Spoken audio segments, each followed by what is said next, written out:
आजकल क्या है कि बीपी की परेशानी बहुत ज़्यादा देखी जा रही है, हाई ब्लड प्रेशर की परेशानी बहुत ज़्यादा देखी जा रही है। पहले ये 40 से ऊपर के लोगों में ज़्यादा देखी जाती थी।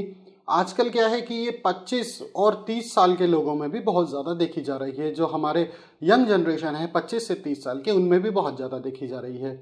तो आज की वीडियो में हम इसी के लिए बात करेंगे कि हम अपने हाई ब्लड प्रेशर को कैसे कंट्रोल कर सकते हैं विदाउट एनी मेडिसिन, मतलब बिना किसी दवाई के हम कैसे कंट्रोल कर सकते हैं। तो नमस्कार, मैं हूं विकास और आप देख रहे हैं वीके सिंह ब्लॉग्स, जहां आपको मिलती है आपके हेल्थ से रिलेटेड सभी जानकारी। वीडियो में आगे बढ़ने से पहले नीचे दिख रहे लाल कलर के सब्सक्राइब बटन को क्लिक करें और साथ में आ रहे बेल आइकन को क्लिक करके ऑल नोटिफिकेशन पर क्लिक करें, जिससे आपको आपकी हेल्थ से रिलेटेड सभी वीडियो मिलती रहेंगी सबसे पहले।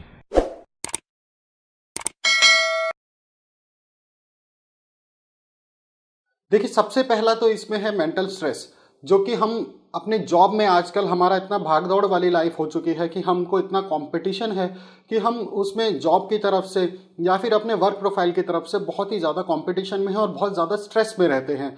उसकी वजह से भी हमें हाई ब्लड प्रेशर हो सकता है। दूसरा है हमारा फैमिली लाइफ की वजह से भी जब हम स्ट्रेस में होते हैं तो वो हमको हाई ब्लड प्रेशर की तरफ लेके जाता है। तीसरा जो आजकल बहुत ज़्यादा देखा जा रहा है वो ये कि हमारे वर्किंग आवर्स भी बहुत ज़्यादा बढ़ चुके हैं। तो जो हमारे वर्किंग आवर्स इतने बढ़े हुए हैं उसकी वजह से भी हमें स्ट्रेस ज़्यादा होने की वजह से ब्लड प्रेशर होने की संभावना बढ़ जाती है। नेक्स्ट जो है वो है हमारा स्लीपिंग साइकिल। आजकल क्या हो रहा है कि हम बहुत ज़्यादा लेट सोने लगे हैं। हम लेट सोते हैं, रात को हम कई बार मोबाइल पे काम कर रहे होते हैं या फिर अपने लैपटॉप पे काम कर रहे होते हैं।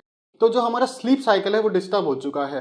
हम लेट सोते हैं, सुबह लेट उठते हैं, उसकी वजह से भी हमको जो है बॉडी को पूरी तरह रिकवरी नहीं हो पाती है और बॉडी में उससे हाई ब्लड प्रेशर डेवलप होना स्टार्ट हो जाता है। तो हमको उसका भी ध्यान रखना है कि हमको ज़्यादा लेट नहीं करना है सोने के लिए और अपना स्लीप साइकिल हमें बिल्कुल मेंटेन रखना है। हमें एक दिन में कम से कम 8 घंटे की नींद, कंटिन्यूस 8 घंटे की नींद जरूर लेनी चाहिए। उससे हमको हाई बीपी कंट्रोल करने में बहुत ज़्यादा हेल्प मिलेगी।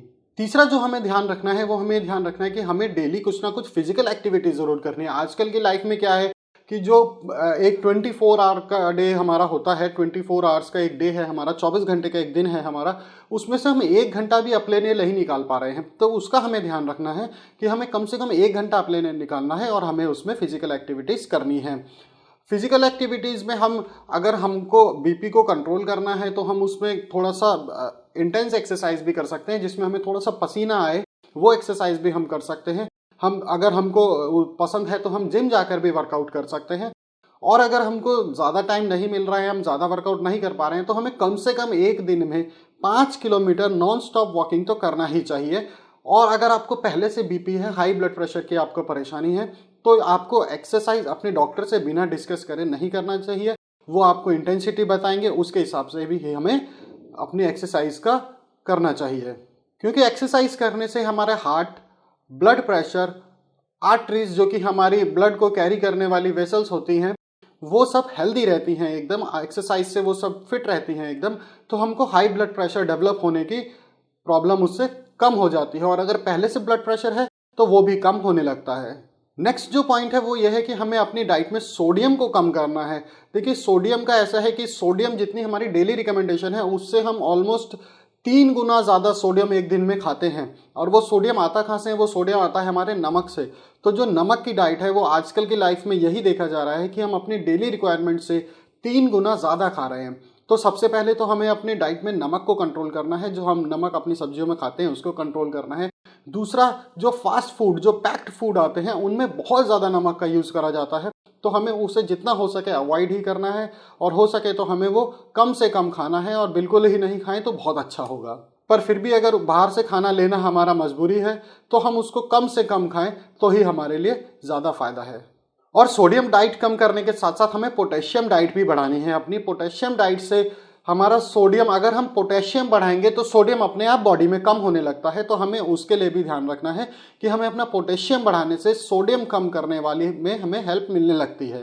नेक्स्ट जो पॉइंट है वो है कि हमें अपनी डाइट में कैफीन कम करना है।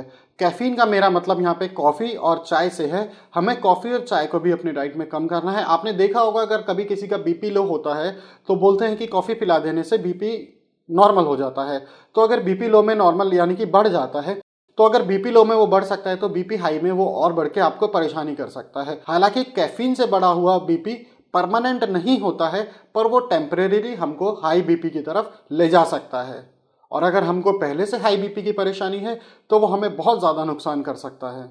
नेक्स्ट जो पॉइंट है वो है मोटापा, ओबिसिटी। अगर हमारा वेट बढ़ा हुआ है तो वो भी हमें हाई ब्लड प्रेशर की तरफ लेके जाएगा, क्योंकि उस ओवर वेट के लिए हमारे हार्ट को ज़्यादा काम करना पड़ता है, ज़्यादा प्रेशर से काम करना पड़ता है, जिसकी वजह से हार्ट हमारा ज़्यादा पंप होने लगता है और हमारा ब्लड प्रेशर बढ़ जाता है।